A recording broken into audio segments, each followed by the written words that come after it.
Assalamualaikum warahmatullahi wabarakatuh. Perkenalkan, nama saya Wadi Yusni, Stambuk D1A1098. Di sini saya akan menjelaskan hasil review untuk memenuhi ujian akhir semester mata kuliah analisis data agribisnis. Adapun judul jurnal yang akan saya review yaitu analisis peramalan konsumsi buah dan sayur pada rumah tangga, studi kasus di perumahan BTN Kolor, Bumi Sumekar, Asri, dan satelit Permai, Kabupaten Sumenep. Yang pertama itu jenis variabel atau data-data yang dianalisis.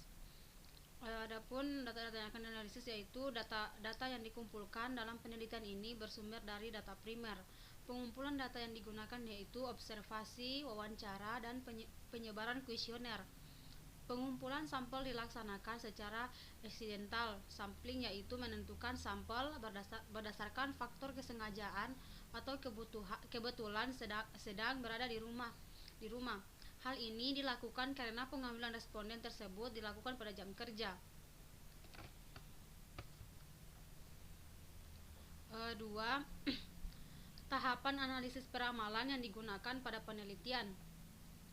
Pengolahan dan analisis data yang diperoleh dalam penelitian ini dilakukan secara kuantitatif. Dengan kuantitatif akan menyajikan tabel dan grafik. Analisis yang digunakan dalam peramalan untuk konsumsi buah dan sayur menggunakan metode peramalan kointegrasi dengan menggunakan data time series. Artinya, disajikan berdasarkan waktu kejadian tanpa menunjukkan faktor-faktor yang mempengaruhinya. Data yang digunakan minimal 1 bulan. Apabila skor waktunya adalah -5, -3, -1, 1,35 dan seterusnya, maka data tersebut digunakan untuk data genap. Dan jika skor waktunya adalah -3, -2, -1, 0, 1, 2, 3 dan seterusnya, maka jumlah datanya adalah ganjil. Dengan menggunakan metode tangan bebas dapat ditemukan alat analisis yang sesuai dalam penelitian ini, yaitu menggunakan tren linear dan tren kuadratik dengan persamaan garis sebagai berikut. 1. Tren linear, Y sama dengan A tambah BX. Keterangan, Y sama dengan nilai tren, X sama dengan indeks variabel waktu, A sama dengan intercept atau nilai variabel periode awal.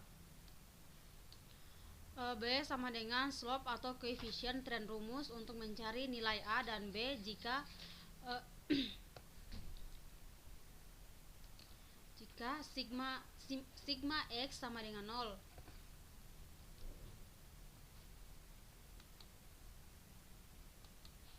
Lanjut, tren kuadratik, Y sama dengan A tambah BX tambah CX pangkat 2. Keterangan, Y sama dengan nilai tren, X sama dengan indeks variabel waktu, A sama dengan intercept nilai variabel periode awal, B sama dengan slope koefisien tren, C sama dengan data. C sama dengan banyak data. Yang ketiga itu hasil analisis. Adapun hasil analisisnya yaitu bagian A, identifikasi pola konsumsi buah dan sayur. Peramalan konsumsi buah dan sayur diawali dengan mengambil data dalam rentang waktu selama 6 bulan. Data konsumsi yang digunakan merupakan data time series, di mana data series yang sudah diperoleh selanjutnya digunakan untuk meramalkan konsumsi buah dan sayuran di masa mendatang yang akan mendekati data aktualnya. Data time series terdiri dari data yang telah dikumpulkan, dicatat, atau diobservasi sepanjang waktu yang berurutan.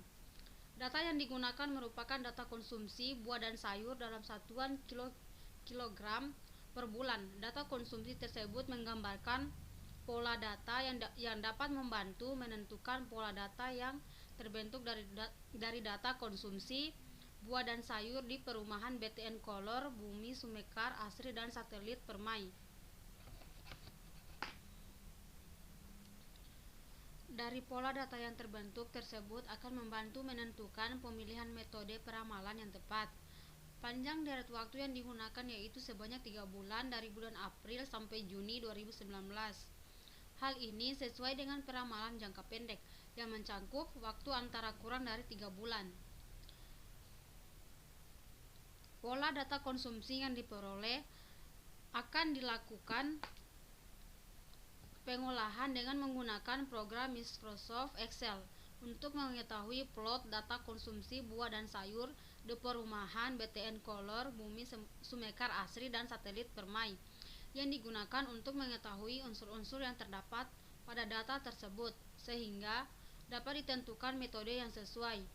Grafik plot time series pergerakan konsumsi buah dan sayur untuk setiap perumahan sebagai berikut.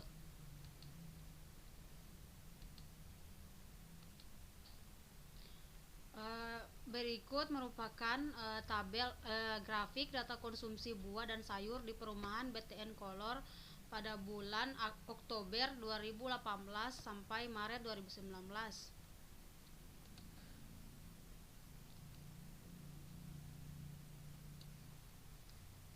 Berdasarkan grafik dapat dilihat bahwa konsumsi buah dan sayur dengan menggunakan garis bantu cenderung linear. Dari data permintaan buah dan sayur tersebut tergambar pola data di mana akan membantu metode peramalan yang akan digunakan untuk peramalan konsumsi di masa mendatang. Volume permintaan konsumsi buah dan sayur selama 6 bulan pada grafik 4.1 di atas, permintaan buah paling tinggi terjadi pada bulan Maret 2019 di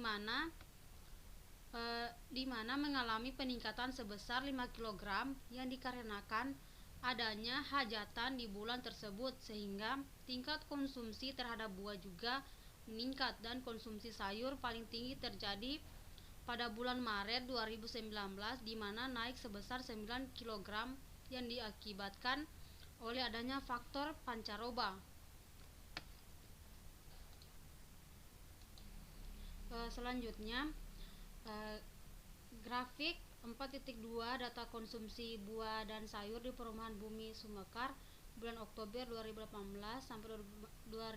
sampai Maret 2019. Dapat kita lihat di grafik berikut.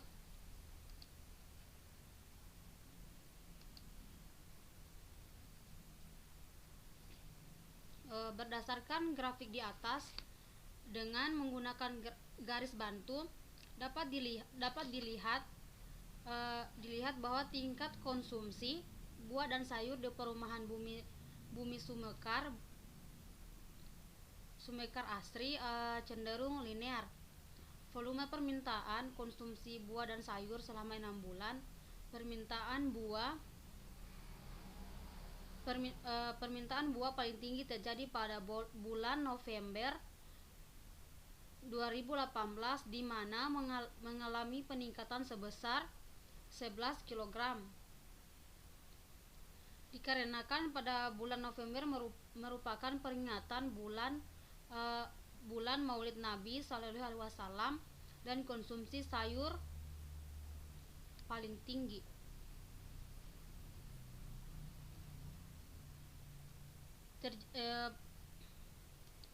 Paling tinggi terjadi pada bulan November 2018 di mana mengalami peningkatan sebesar naik 4 kg yang disebabkan oleh adanya faktor pancaroba, di mana pancaroba itu sendiri merupakan pergantian dari 2 musim sehingga rentan akan penyakit dan memerlukan konsumsi sayur yang sedikit banyak. Selanjutnya tabel grafik 4.3 data konsumsi buah dan sayur di perumahan satelit Permai bulan Oktober 2018 sampai Maret 2019. Berdasarkan grafik di atas dapat kita lihat dengan menggunakan garis bantu bahwa tingkat konsumsi buah tidak linear melainkan berbentuk parabola dan untuk sayur cenderung linear.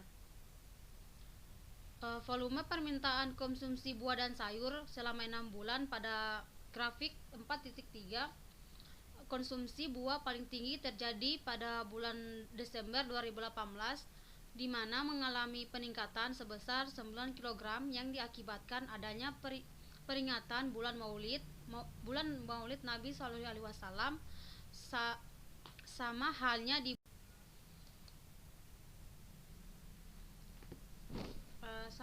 di bulan November 2018 yang merupakan peringatan bulan Maulid Nabi SAW. Dan untuk konsumsi sayur paling tinggi terjadi pada bulan Maret 2019, di mana mengalami peningkatan sebesar naik 6 kg yang disebabkan oleh adanya faktor pancaroba, di mana pancaroba itu sendiri merupakan pergantian dari dua musim sehingga rentan akan penyakit dan memerlukan konsumsi sayur yang paling sedikit banyak.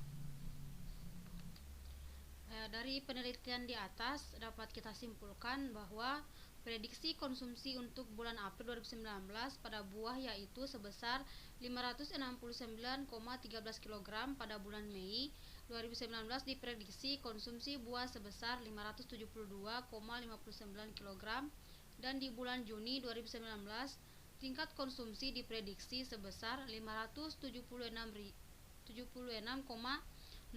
kg. Sedangkan pada konsumsi sayur diprediksi pada bulan April 2019 sebesar 569,87 kg. Di bulan Mei 2019 konsumsi diprediksi sebesar 578,92 kg, dan pada bulan Juni 2019 diprediksi konsumsinya sebesar 587,98 kg.